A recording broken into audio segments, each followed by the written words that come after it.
Hey there everybody, and welcome back to the rest of the Born Upon a Wish sub-scenario. I'm still Negaroth, and we are in some type of study.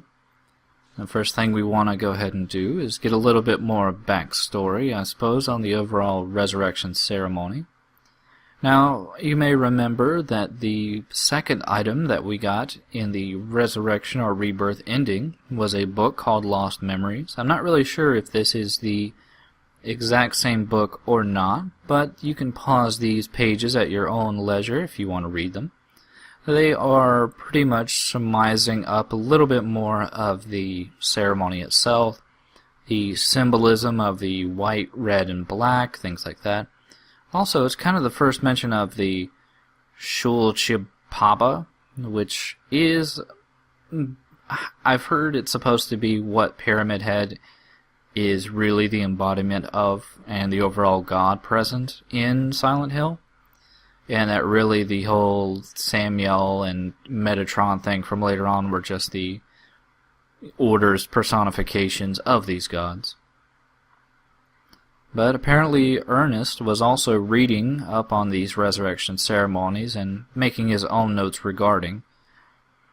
We can also kind of assume that's why he was keeping the garden up in the chimney for the use of the plant.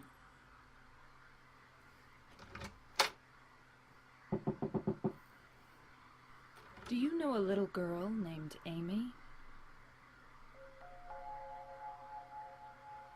Why do you ask me that? This letter. To my dearest daddy. It's from a girl named Amy Baldwin. Your daddy?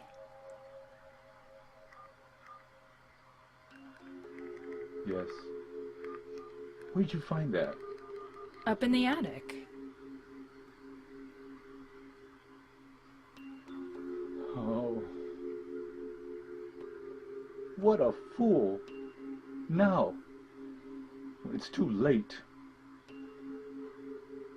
I finally understand why. Why she was there. Why she was holding that empty envelope when she fell. Ernest. Amy. She isn't... I'm sorry. I'm sorry I reminded you. No need to apologize. You didn't remind me. I've never forgotten. Maria, some things we forget, and some things we can never forget. It's funny, I'm not sure which one is sadder. It's been 10 years, but I still... Ernest, I'm sorry. I didn't know. No, it's fine. Maria, that letter. I'll leave it here.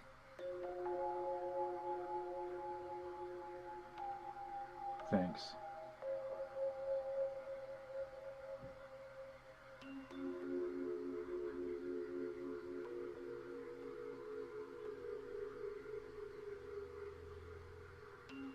Maria?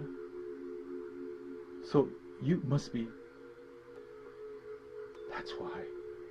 That's why you could see me. Huh? So perhaps that means that I can hope for a miracle as well. What do you mean?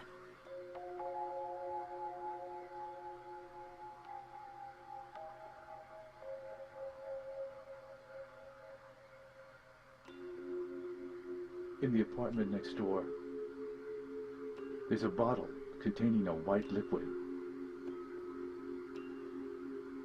I don't know exactly where it is, but I know it's in there somewhere. I must have it. You... want me to get it for you? Please. Why don't you just get it yourself? If I could, believe me, I would. But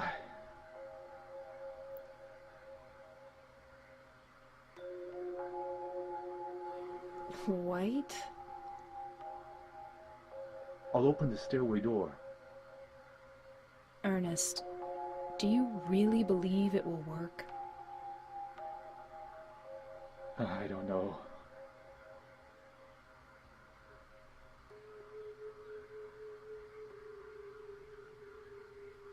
Well, that's okay. I don't mind fighting for an impossible cause. Anyway, it beats just giving up and doing nothing. Maria, thank you.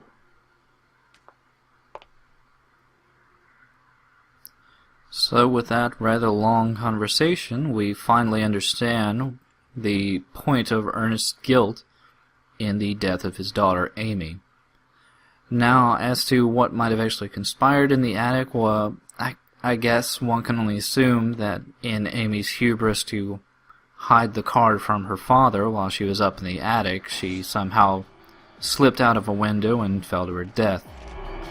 Now, as to why Ernest never found the card, one can only assume that he never wanted to go back to the real central point of his guilt up in the attic, and thus it was one of the most disused portions of the house. The rest of the house clearly isn't in anywhere close a state of disarray as the attic was.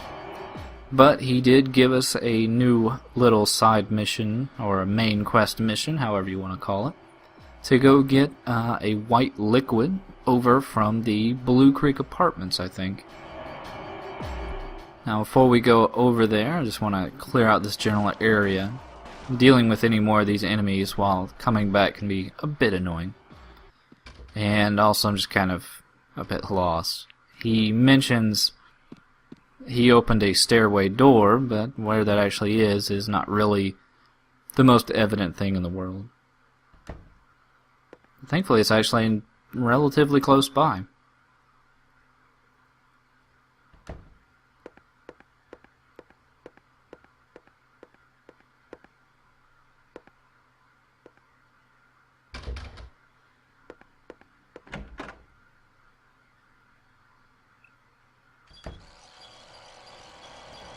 But down here in the corner is a nameplate for Amy Baldwin. I'm not actually sure if they're trying to say that maybe she was buried in the cellar, or... Yeah, I'm not exactly sure why that nameplate is there, but accompanying it is a shit ton of creepers. And like I said, I think you run into more creepers in the mansion than you do anywhere else in the game, really. Also, another reason you kind of want to be careful in combat is, even though they give you a lot of revolver ammunition, they don't really go crazy on the healing items. So if you're being kind of reckless and just running around haphazardly, there's a good chance you're going to run out of healing items.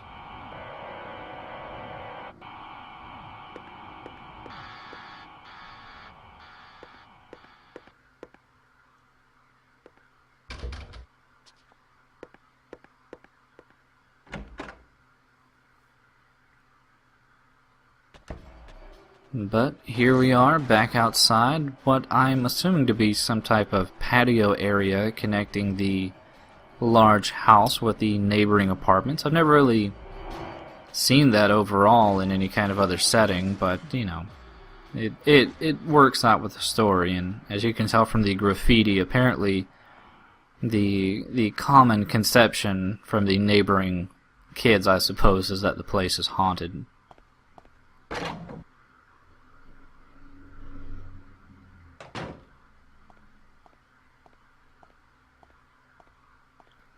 But having not done this area a while, I was a bit turned around, so hopefully you can forgive me on that.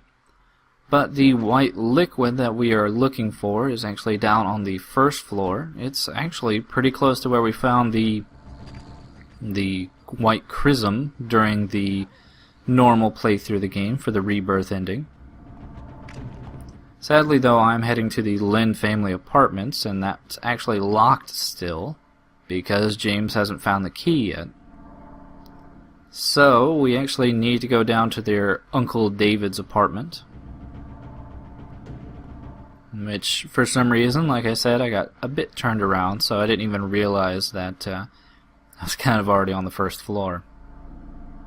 Especially going from the probably third or fourth floor of the mansion that somehow ended up on the first floor of the apartments. So, let's go ahead and head into the first floor. Not that way.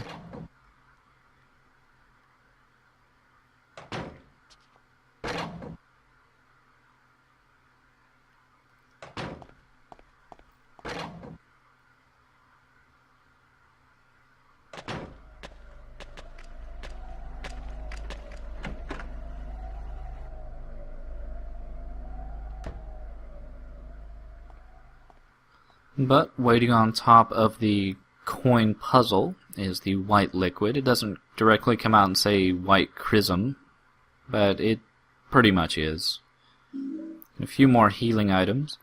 There are quite a few enemies waiting in the apartments, but unless you decide to go around exploring, they can pretty much be ignored, which is for the best, because there's really not much else to do in the apartments. I'm surprised they didn't remind you of the fact that James was also going through the apartments at the same time, but, you know, at this point, you're really not supposed to know that James is even existing, so. So let's go ahead and head back and give the white liquid to Ernest.